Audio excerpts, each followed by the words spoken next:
indhahaaga daal ma ka dareemaysaa haddee haa tahay kaalaan kuu sheegay sababta indhahaaga ay ku daalayaan. haddii arkaysa xilliga gelinka dambe oo kale indhahaaga isku dhagayaan baalashaada oo indhaha daal ka dareemaysa 9 sababood ayaa jirto oo aan muuqaalkan kugu sheegayo oo ku keeni karto indhahaaga inay ku daalaan. waxaa laga baahan yahay inaad fiiriso waxyaabaha aad sameyn kartid. sababta koowaad waxay tahay oo indhahaaga ku daalayaan in indhahaaga ay leeyihiin noocyo kala duwan ee daciifidda aragga ah, ha noqoto aragga daciifidda fog ama nooca loo yaqaan astigmat. sababta labaad waxay tahay nooc daciifidda aragga ah 40 sano da'doodu ay ka weyn tahay, kuwaasoo saameynayso daciifidda araggooda dhow ama inay kutub akhrin karin oo kale markay isku soo dhaweeyaan ama taleefanka in arki karin. sababta saddexaad ku keenta indhaha ku daalaan waxay tahay indhaha inay leeyihiin qaleel, indha qaleel leedahay.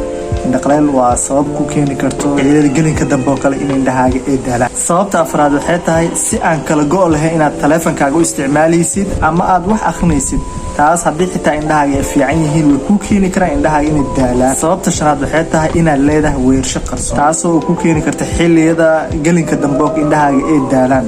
waa nooca ugu muhiimsan oo badanaa u keenta dadka in ay indhahooda daalaan oo dad badan aysan fahansaneen oo xitaa xilliga baaritaanka si dhiba lagu helo. sababta lixaad waxay tahay ookiyaal in si qaldan lagu ama xilliga lagu sameynaayo in si qaldan lagu. sababta kale waxay tahay in garaadahaaga u isbedelay. marka koowaad si saxan ayaa lagu qoray, laakiin marka aad muddo xidhneyd garaadada ayaa isbedeshay, kadib waxay keenayaan adoo ookiyaalkaaga qaato in aad dareentay indhahaaga dhaqsi ay daalayaan, daal oo aadan horay u dareemin.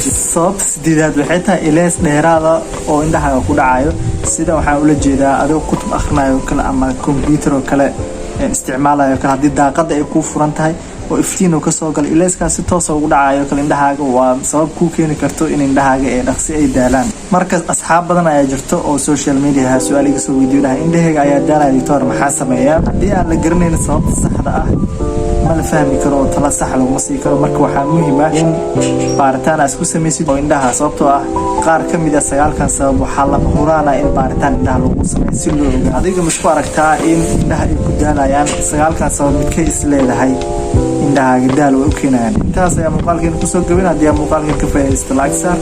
waxaan idin jecel meel walba joogtiin caafimaad iyo indho fiican.